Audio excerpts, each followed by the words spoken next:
Hello दोस्तों, तो मैं हूं आपका दोस्त और होस्ट एपी और आप देख रहे हैं एपी पॉपकॉर्न पिक्स। तो दोस्तों, आज बात करेंगे हम एक ऐसी वेब सीरीज की जिसका इंतज़ार मैं पिछले 3 सालों से कर रहा हूं। जी हाँ, इसका पहला सीज़न जो था वो 2023 में आया था।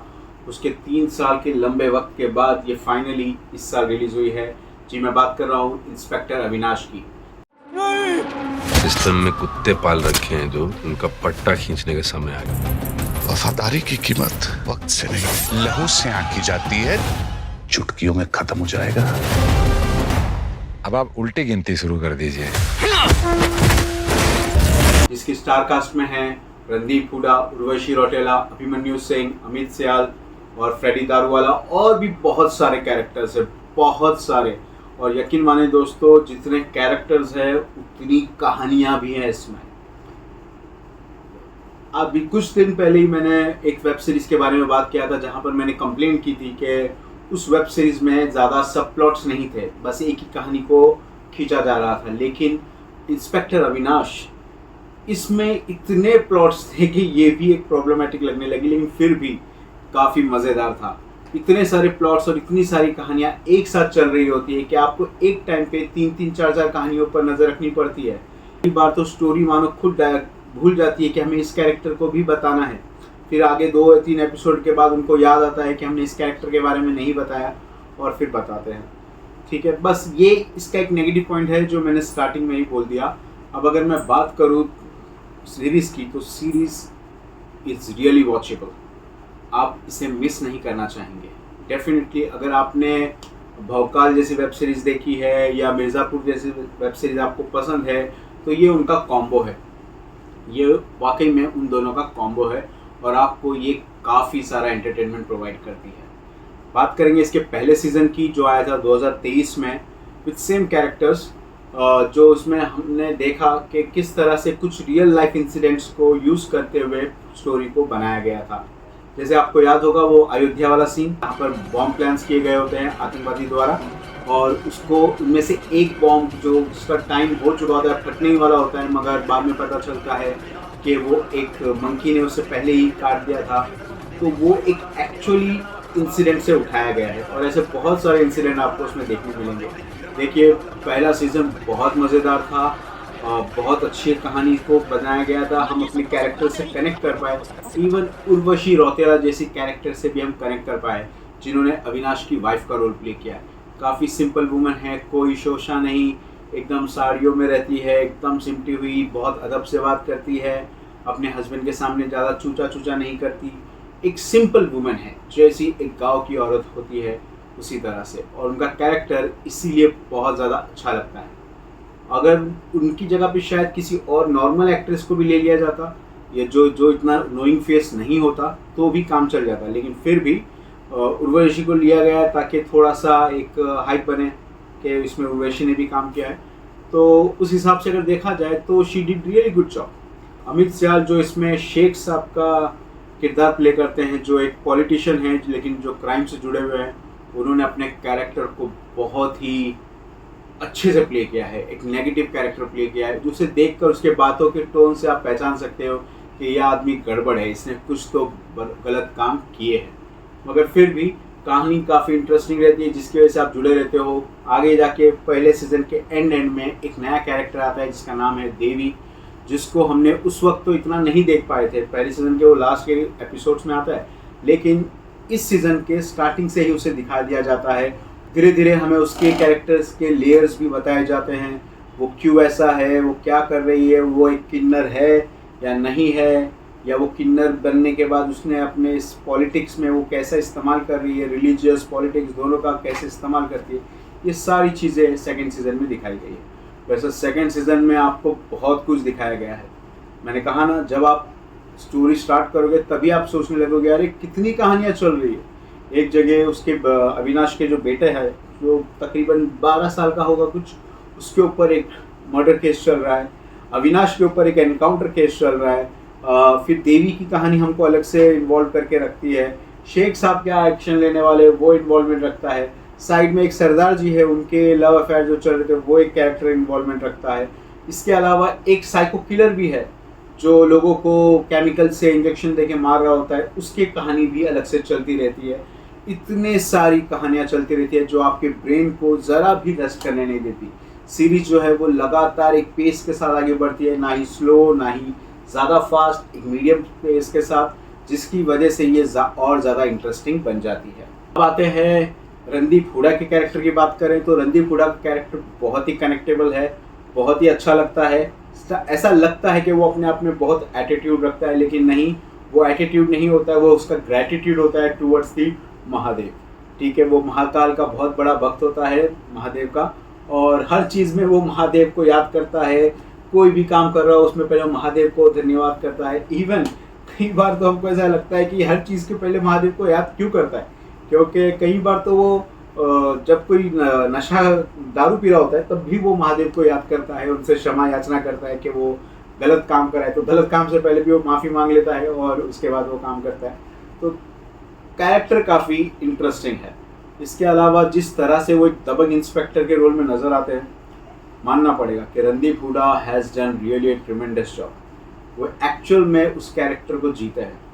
उन्होंने शायद वेट गेन किया है उस कैरेक्टर के लिए, क्योंकि उनके शरीर को देख के ऐसा लगता है कि उन्होंने काफ़ी वेट गेन किया है इस कैरेक्टर को प्ले करने के लिए, क्योंकि टिपिकल यूपी के एक पुलिस वाले हैं तो हट्टा कट्टा दिखना ज़रूरी उनको लगा होगा, तो उन्होंने वैसा ही रोल प्ले किया है, वैसे ही बॉडी को बनाया है।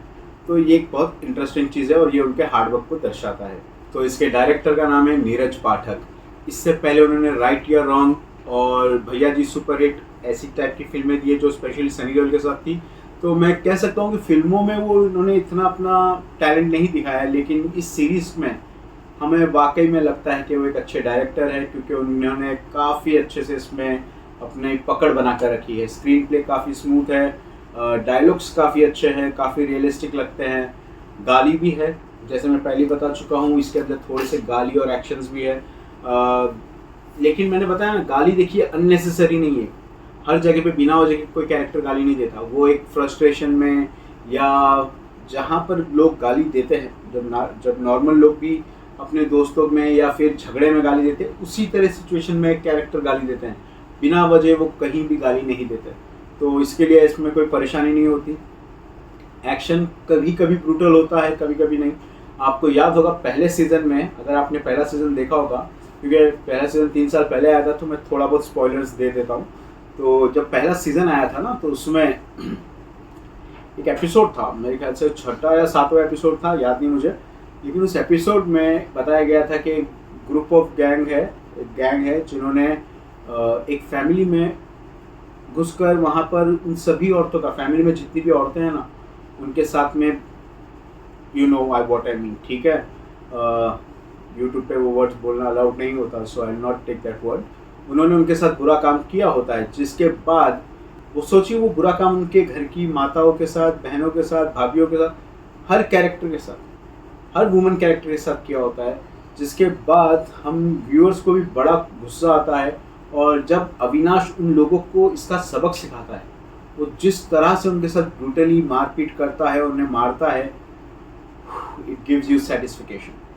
सच में आपको मज़ा आ जाता है, आपको लगता है कि आपने वर्थ वॉच किया है, बहुत ही बढ़िया था, और जिसको देखकर आप बहुत ही एंजॉय करते हो, सेटिस्फाइड फील करते हो।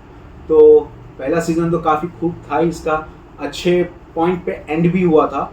और सेकंड सीज़न भी, अब बात करते हैं सेकंड सीज़न की, तो सेकंड सीज़न जो था वो भी बहुत इंटरेस्टिंग था। मैंने जैसे बताया ना, बहुत सारे प्लॉट्स थे, बहुत सारी कहानियाँ थी जो आपको बिल्कुल भी ब्रेक लेने का मौका नहीं देती। इसके अलावा बीजीएम भी काफ़ी एंगेजिंग रखता है, कुछ जगहों पे मंत्रों का इस्तेमाल होता है जो काफ़ी अच्छा लगता है सुनने में। हाँ, इस बार एक्शन थोड़ा सा कम रह गया, ऐसा लगता है जो एक्शन है वो थोड़ा सा कमी रह गई। कई सीन्स तो ऐसे भी होते हैं जहाँ पर एक्शन पता चल जाता है ये फेक हो रहा है, कुछ फेक दिखाया जा रहा है। टेबल पे पटकने से पहले टेबल टूट जाता है, एक आध सीन ऐसे देखे मैंने, नोटिस किए। तो हाँ, एक्शन में थोड़ी कमी रह गई, लेकिन स्टोरी वाइज बहुत ही अच्छी थी। 7वें सीजन, अब जब मैं ये देख रहा था ना दूसरा सीजन, आई वॉज एक्साइटेड कि चलो 3 साल के बाद इसका सीजन आया और ये फाइनली अब एंड होगा, लेकिन समझ में आ गया कि भाई ये एंड नहीं होने वाला। इसमें इतनी सारी कहानियाँ, इतने सारे विलन्स हैं, अलग अलग विलन्स को दिखाया गया है, तो मुझे समझ में आ गया था कि भाई ये अब तो एंड नहीं होगा, क्योंकि इतने लोगों को एक साथ थोड़ी मार देगा अपना हीरो। और एंड में हुआ भी वैसे ही, उसमें हीरो ने सिर्फ एक विलन को ही ख़त्म किया है, वो भी काफ़ी सेटिस्फाइंग था देखने में। लेकिन अभी भी कैरेक्टर, अभी भी कहानी बाकी है, और इसमें शायद कुछ नए विलन्स को भी ऐड किया जाएगा। तो हम लोग उम्मीद रख सकते हैं कि सीज़न 3 आए। अब सीज़न 3 आने ही वाला है, तो मैं बस यही चाहता हूँ कि इनके मेकर्स जो है ना, उस सीज़न 3 को थोड़ा जल्दी लाए, इतना डिले ना करे भाई। 1 साल काफ़ी है, और अभी तो इतना 3 साल के बाद तुमने ये सीरीज़ लाई थी, तो मुझे लगता है 1 साल भी काफ़ी नहीं है। आप 6 महीने के अंदर अंदर इसके 3rd सीज़न को रिलीज़ करो, ताकि लोग उससे कनेक्ट कर पाए। मुझे ये सीरीज़ वापस देखनी पड़ी, सीज़न 2 देखने से पहले मुझे सीज़न 1 देखना पड़ा, क्योंकि मुझे कुछ याद ही नहीं था। 3 साल पहले का अगर मैंने कहानी देखी है, उसमें इतने सारे लेयर्स थे, इतनी सारी चीज़ें थी जो मैंने उसमें देखे थे और मैं भूल चुका था। तो मुझे सीज़न 2 को कनेक्ट करने के लिए पहले सीज़न 1 को देखना पड़ा। तो मैं नहीं चाहता कि ऐसा मुझे वापस करना पड़े कि 3 साल के बाद मुझे सीज़न 1 सीज़न 2 दोनों देखना पड़े और फिर मैं सीज़न 3 देखूं। तो प्लीज़ ऐसा ना करें मेकर्स, और जल्दी से जल्दी इसका सीज़न 3 लेकर आ जाए, ताकि हम इसे कंटिन्यूसली देख सकें।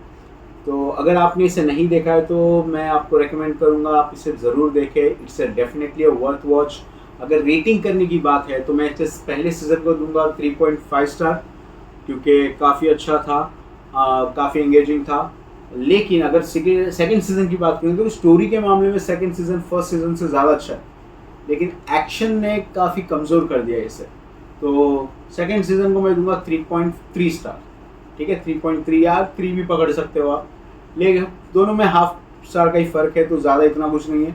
तो लेकिन फिर भी सेकेंड सीज़न भी वर्थ वॉचिंग है। अगर आपने दोनों सीज़न नहीं देखा है, तो आप दोनों देखिए, हार्डली 3 दिन लगेंगे, आप थोड़ा थोड़ा करके देख सकते हैं। अगर आप बहुत बड़े फ़ैन हैं, एक बहुत बड़े सिनेफाइल हैं मेरी तरह, तो आप 2 दिन के अंदर 2 सीज़न ख़त्म भी कर सकते हैं इसके। मैंने कुछ इसे स्टार्ट किया था। अभी इसकी लेंथ बता दूँ तो इसकी जो लेंथ है ना सीरीज़ की, तो स्टार्टिंग के सेकंड सीज़न की बात कर रहा हूँ मैं, स्टार्टिंग का एक एपिसोड 45 मिनट्स का है और लास्ट का एपिसोड 45 मिनट्स का है। बाकी जो बीच के एपिसोड्स है वो 35 to 40 के बीच में ही रहते हैं, तो इतना लेंथी नहीं लगता। 10 एपिसोड्स हैं, लेकिन फिर भी हार्डली 5 से 6 घंटे जाते हैं, उसमें आपका हो जाता है। तो आप इसे देख सकते हो, आपको काफ़ी मज़ा आएगा। ठीक है, अगर आपने सीरीज़ देख ली है तो प्लीज़ कमेंट करके बताइए कि जो मैंने कहा कि आप उससे एग्री करते हैं या नहीं, और आपको इसमें क्या पसंद आया और क्या नहीं पसंद आया। और साथ में ये भी बताइए कि रणदीप हुडा जो इतनी बेहतरीन एक्टिंग करते हैं, क्या वो डिज़र्व नहीं करते कि किसी बड़ी फिल्म में भी काम करें। लास्ट उनको फिल्म मैंने देखा था वो जाट में, जहाँ पर उन्होंने बहुत बड़ी एक्टिंग की थी, बहुत मज़ा आया था उन्हें देखने में। तो आई होप कि एक बिग स्क्रीन पे उन्हें वापस से एक मौका दिया जाए, जहाँ पर वो एक मेन लीड रोल प्ले करे। ठीक है, यही था मेरा honest review related to inspector Avinash. Subscribe आपको now सारी चीजें समझ and में आई press the होगी bell और आपने icon. मेरा रिव्यू Never पूरा miss देखा an होगा। अगर आपने इसे पूरा देखा है तो please give me a like and share, और कमेंट भी ज़रूर कीजिएगा। तो होपफुली मिलते हैं अगले वीडियो में। This is your host AP signing off. Good bye, take care.